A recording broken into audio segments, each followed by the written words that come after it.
राजस्व यज्ञ हुई, ध्यान से सुनना। राजस्व यज्ञ में एक शंख रखा गया था कि जिस समय यज्ञ की पूर्णता होगी तो शंख अपने आप बज जाएगा। तो ब्रह्मा जी भी यज्ञ में थे, भगवान शंकर भी थे, बड़े बड़े ऋषि मुनि थे, सबने वहां भोग लगाया, लेकिन शंख नहीं बजा। तो युधिष्ठिर जी ने भगवान श्री कृष्ण से पूछा कि महाराज शंख नहीं बजा। तो उन्होंने कहा अभी यज्ञ पूर्ण नहीं हुआ, क्योंकि किसी अकिंचन महाभागवत ने प्रसाद नहीं पाया।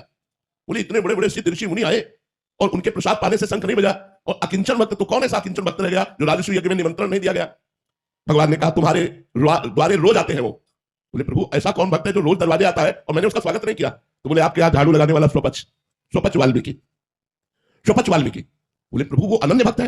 बोले महान अनन्य भक्त है, और उनके हृदय में भक्ति का अभिमान भी नहीं है, और वो दैन्य है। अर्जुन और भीम से इनको भेजा, जाओ उनके घर और उनको निमंत्रण देके बुलाओ और रसोई तैयार करें द्रौपदी, और जब उनको सम्मान से पवाओगे तब यज्ञ पूर्ण होगा। तो स्वपच वाल्मीकि के यहाँ जब अर्जुन और भीम जी गए तो वो रो रहे थे भगवान का नाम जप करते हुए, हा कृष्ण हा कृष्ण। भीमसेन ने देखा कि अरे इनको तो कोई जानता ही नहीं कि ऐसे महान भक्त है।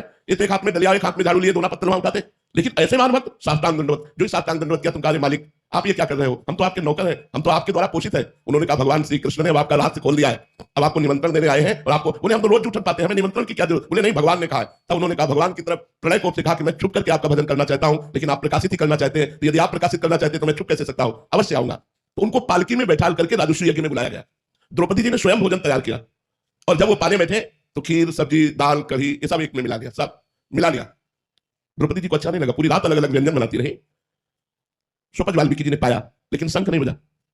युधिष्ठिर जी ने कहा महाराज आप तो कह रहे थे अकिंचन महाभागवत स्वपच जी जब पालेंगे तो शंख बज जाएगा। बोले शंख तो बज जाएगा, लेकिन अपराध हो गया, इनके प्रति किसी ने अपराध कर दिया, इसलिए शंख नहीं बजा। किसने किया? तो द्रौपदी जी ने कहा मेरे मन में एक बात आई प्रभु, पूरी रात सुंदर सुंदर पकवान बनाती रही, तो अलग अलग तो इन्होंने चखा नहीं, एक में मिला लिया, तो मुझे लगा कोई राजा महाराजा होता तो वो स्वाद जानता, ये क्या जाने स्वाद, इसीलिए एक में मिला लिया, ऐसा मेरे मन में आया। बोले तो वैष्णव अपराध बन गया, वैष्णव में दोष दृष्टि बन गई, इनके चरणों में प्रणाम करो। प्रणाम किया। भगवान ने कहा स्वपच वाल्मीकि जी से कि आपने ये सब एक में क्यों मिला लिया, अलग अलग स्वाद क्यों नहीं लिया। तो बोले प्रभु आप स्वाद लेने वाले तो आप हैं, हम तो प्रसाद पाते हैं, और प्रसाद का स्वाद नहीं होता, इसलिए हमने सबने मिला लिया कि प्रसाद तो चिदानंद में होता है, मैं अलग अलग कड़ी सब्जी का स्वाद ये तो आप लेते हैं, मैं तो प्रसाद पाने वाला हूं। जे ही द्रौपदी जी ने प्रणाम किया, बड़ी जोर से शंख गर्जना होने लगी, पूर्णता हो गई। तो हम ये बताना चाहते हैं कि जहां दैन्य है, जहां अकिंचनता है, जहां अहंकार नहीं है, वहां भगवान हृदय में प्रकाशित होते हैं। अगर अपनी तपस्या का भी अहंकार है तो चाहे जितना ध्यान लगा लो, भगवान ध्यान में आने वाले नहीं। बात यहां ये है, अगर ऋषि मुनि संतों को भगवान ना मिलते हो तो वो जीते किसके सहारे हैं, उनका जीवन का मतलब क्या रहेगा। मिलते हैं, लेकिन जब तक अहंकार होता है साधना का, तब तक भगवान ध्यान में